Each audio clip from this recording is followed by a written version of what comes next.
How often has someone pushed you to the edge, only for you to regret your reaction later? The truth is straightforward. No one can control you unless you hand them that control. Losing self-control is allowing others to step into your inner peace. If you want to become emotionally unbreakable, you need to learn how to reclaim the power that always belonged to you and stop letting anyone dictate how you feel. Most people don't realize that emotions inside the body are short-lived. On average, they last about 90 seconds. After that, everything else comes from the story you keep repeating in your mind. Anger, fear, guilt, shame, they all begin as chemical responses initiated by the brain. Adrenaline, cortisol, dopamine flood the system and put the body on alert. But when you don't react, the body naturally returns to balance and the emotion fades away. What most people experience isn't emotion itself, but a replayed narrative. The brain doesn't separate memory from reality. It reacts to whatever you consistently focus on. That's why self-control isn't about suppressing feelings, it's about observing them without adding fuel. This is mindfulness in action. Noticing the emotion rise, sensing the body respond, and allowing it to pass, instead of turning a spark into a fire. The inner observer is the part of you that notices emotion without becoming it. Many people explode before those 90 seconds pass because there's no pause between stimulus and response. That missing pause is the key. Anger is not automatic. It's a choice shaped by understanding the stress chemistry cycle.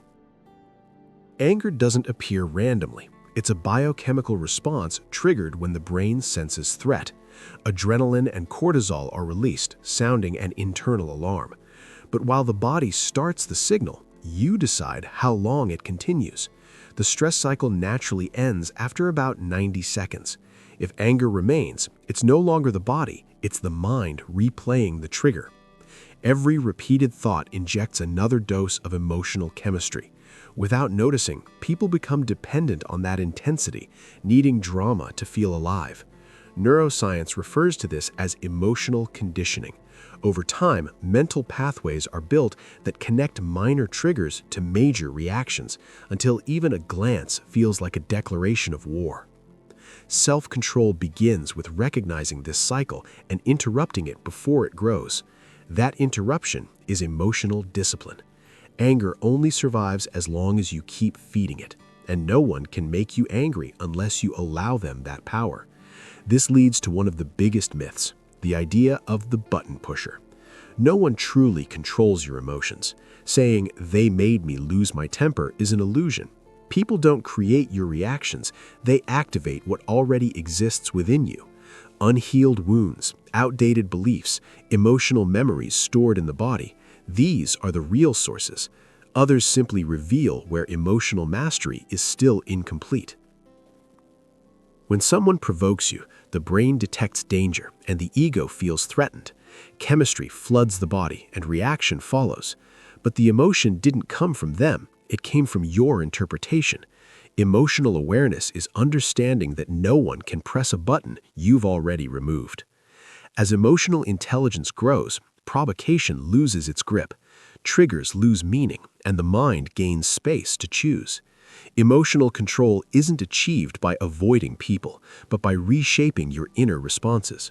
Real freedom comes from not relying on others' behavior to preserve your inner calm. Every trigger points to a wound.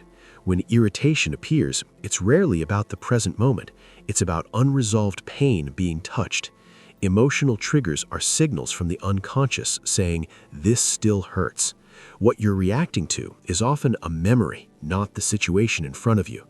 Rejection, abandonment, humiliation, injustice, these experiences are stored as emotional energy in the body. Instead of healing them, many people repeat the same reactions, mistaking past pain for present danger.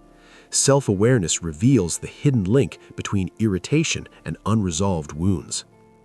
Healing doesn't mean forgetting, it means transforming your inner response. It's about facing pain directly, understanding its lesson, and allowing awareness to turn impulse into wisdom. Once the root is seen, the trigger loses its force. Beneath anger lies something deeper. Anger is loud, but it's rarely the truth. Under it usually exist fear, pain, or shame, emotions the ego avoids admitting. It feels safer to attack than to say, "I'm hurt." Anger becomes armor, a chemical shield against vulnerability. Neuroscience shows anger as a defensive reaction masking helplessness. It's the body preparing for fight or flight. But when you observe what hides beneath it, you discover what your system is protecting. True self-mastery is the courage to feel pain without reacting, releasing emotional energy before it takes control. Anger isn't an enemy, it's a messenger. It reveals where awareness and compassion are missing. Understanding this creates a silent space between trigger and reaction, the birthplace of choice. That space is where reactivity ends and freedom begins. Between what happens and what you do lies a brief gap. Most people live on autopilot, reacting instantly. But when you become aware of that gap, you stop being controlled by impulse and start shaping your response consciously. This gap is neurochemical. Emotion is released, the body responds, and for a moment, choice exists before action. Emotional discipline is born there. Mindfulness isn't about staying calm all the time. It's about noticing the trigger and choosing awareness over instinct. With practice, that space expands. Observation replaces reaction. Understanding replaces explosion. You realize you are not your anger, anxiety, or sadness. You are the awareness watching them pass. There is a part of you that never loses balance, the silent observer behind every emotion. When you identify with feelings, they control you. When you observe them, they lose authority. Self-mastery means watching your inner chaos without becoming it. Emotions pass like clouds. You are the sky behind them. Mindfulness isn't elimination, it's clarity. It's noticing the body react, breathing, and staying present. This is emotional maturity, feeling everything without being dragged by anything. Difficult people then become teachers instead of enemies. The ones who irritate you most become your greatest training ground. Growth doesn't come from comfort, it comes from friction. When provoked, you can repeat the pattern or reinterpret the moment. Reframing turns conflict into self-discovery. Triggers reveal boundaries and lessons. Awareness reduces drama and preserves energy. Healthy boundaries are built without hostility. Saying no is self-respect, not rejection. Boundaries protect energy, while walls isolate from fear.